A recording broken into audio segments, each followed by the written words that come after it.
kind of rally the troops, keep going? Really just don't let them score. We still got a chance. 21-0 doesn't mean nothing if we can score on offense. We were saying we're going to score defense like they did. So if they can do it, we can do it too. So our emphasis was believe, don't let them score, and get turnovers. How do you see everybody kind of balancing the frustrations that come with back-to-back games, having, how they happen, but also not going too overboard with it? I feel like there's no more time for speeches. It's time about action. I feel like we just need to put our heads down and go back to work because we got Ole Miss. Ole Miss, they don't care about how we feeling. So if they don't care how we feeling, we don't need to care either. We need to go ahead, go back to work, and go hard. Do you feel like during the week for preparation here, like as the frustration builds with games like this, do you feel that in practice, or is that something where it's kind of like a reset every game day and then the disappointment kind of creeps back in afterwards? It's definitely a reset. Like this week, I feel like both sides of the ball had great energy. We were doing good on good or a team separate. They had energy, we had energy. We focused on tackling, they focused on their explosive plays, and I feel like we really tuned in, focused on little things on both sides of the ball this week.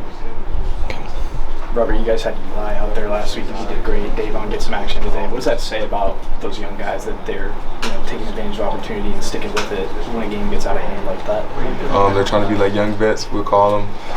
They take every rep like it's their last because they know their margin for error is very small, just off being a young guy.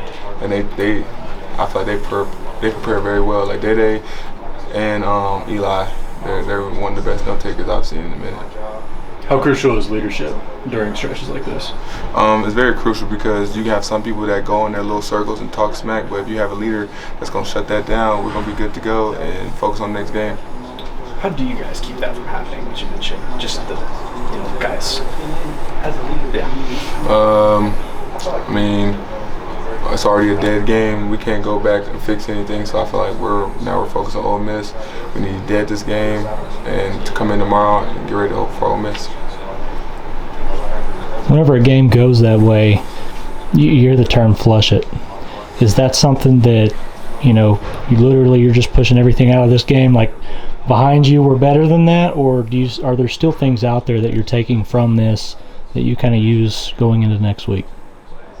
A little bit of both. I mean, we are going to flush it, but also we know what we can learn off of. Like for me, example, I've been hit with a boomerang back-to-back weeks, so I can't let that happen. I got to fix my eyes this upcoming week. So you do a little bit of both, flushing it and using it for motivation for next week.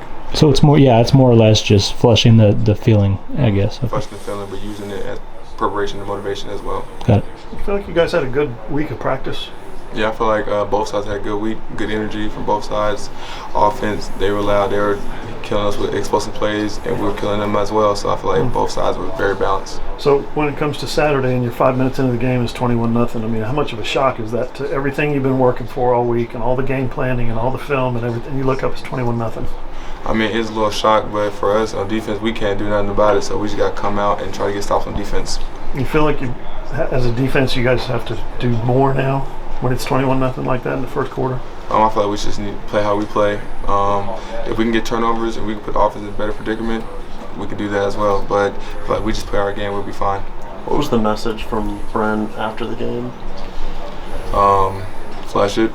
Let's get ready for Ole Miss because Ole Miss doesn't care about how we feel. So let's just get ready to work. How do you stay positive through all this and kind of try and lead the rest of the guys on defense to stay positive as well after all the struggles offensively? We tell each other, don't worry about what's going on that side of the ball. Worry about us. We're gonna do our 111. Like I don't throw a football. I don't go out for catches, but I guard my man and blitz and make tackles. So if I do my 111 and everybody else around us do our 111, we'll be fine. Is there more incentive to go after the football when you're trying to make a tackle when you're in that much of a deficit, defensively, or is it something that you always try to do? That's what the coaches preach. Attack the ball, especially like if somebody holds the ball loose, just try to punch at the ball, rip at the ball, just do anything to get the ball, because that's the name of the game, is a pigskin ball that 11 guys on offense, 11 guys on defense are fighting for. How big of a surprise was it to not get a turnover against South Carolina today, you think? That was very surprising because we went in the game knowing that all week we're punching at the ball, we're stripping at the ball, we're catching the ball, scout team pick sixes. So just knowing that, and they did a great job taking care of the ball as well, because as you can tell on the tape, we're punching at the ball and they're still holding on to it. So they did a good job. tough is this right now? Just having to come in, hear all of our bullshit. I'm sure it's rough right now. Where do you kind of play into the role as a leader on this team? I just tell the guys, hey, we can't put our heads down. Like, it's already a dead game. You gotta forget about it. Use some of it for motivation, and then come back tomorrow and get ready to work. Because all this doesn't care. Is it tough to block out the noise that's going to be out there? It is tough, but it's only tough if you look at it. So if you delete social media, if you delete mostly Twitter, if you delete Twitter, you'll be fine. Appreciate it, man. Appreciate it. Thank you.